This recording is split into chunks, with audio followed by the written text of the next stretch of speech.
CM ಕನಸು ಕಾಣುತ್ತಿರುವ DK ಚುನಾವಣೆಯ ಹೆಸರಿನಲ್ಲಿ ಮತ್ತೆ ದೆಹಲಿಯ ದಂಡಯಾತ್ರೆಯನ್ನ ಮಾಡಿದ್ದಾರೆ. ಇಂದು ಅಲ್ಲೇ ಟೆಂಟ್ ಹಾಕಿ ಹೈಕಮಾಂಡ್ ಭೇಟಿಯಾಗಲು ಅಣಿಯಾಗಿದ್ದಾರೆ. ಪ್ರಯಾಣಕ್ಕೂ ಮುನ್ನ ಮತ್ತೆ ಅಧಿಕಾರ ಹಂಚಿಕೆಯ ಬಗ್ಗೆ ಮಾತನಾಡಿ ಅದನ್ನ ಜೀವಂತವಾಗಿರಿಸಿದ್ದಾರೆ. ಈ ಬಗ್ಗೆ ಕೇಳಿದ್ದಕ್ಕೆ ಸಿಎಂ ಗರಂ ಆಗಿದ್ದಾರೆ.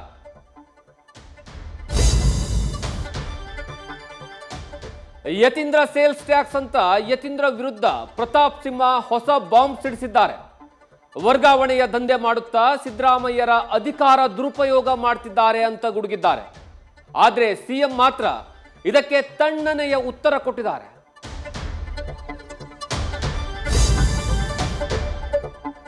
ಬಿಗ್ ಬಾಸ್ ಬಳಿಕವೂ ಸ್ಪರ್ಧಿಗಳ ಕಿತ್ತಾಟ ಮಾತ್ರ ನಿಲ್ತಾ ಇಲ್ಲ.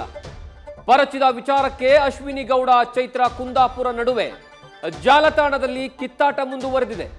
ಇದು ಯಾವ ಪ್ರಾಣಿ ಪರಚಿರಬಹುದು ಅಂತ ಅಶ್ವಿನಿಗೆ ಎಲ್ಲವನ್ನ ಪ್ರಚಾರ ಮಾಡಲು ನನ್ನ ಹತ್ರ PR ಇಲ್ಲ ಅಂತ ಚೈತ್ರ ಟಾಂಗ್ ಕೊಟ್ಟಿದ್ದಾರೆ.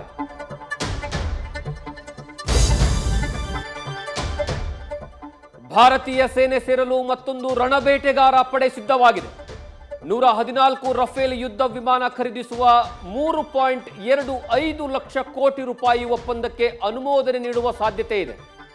ಸಿದ್ಧಗೊಂಡ ಯುದ್ಧ ವಿಮಾನಗಳು 2028ರಲ್ಲಿ ಅಖಾಡ ಪ್ರವೇಶಿಸಲಿವೆ.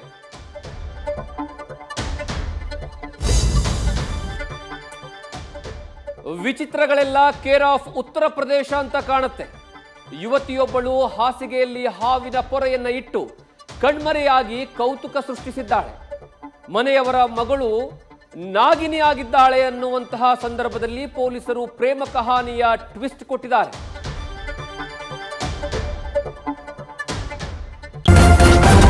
ನ್ಯೂಸ್ ಫಸ್ಟ್ ನಿರ್ಭೀತಿಯಿಂದ ನಿಮ್ಮ ಪರವಾಗಿ.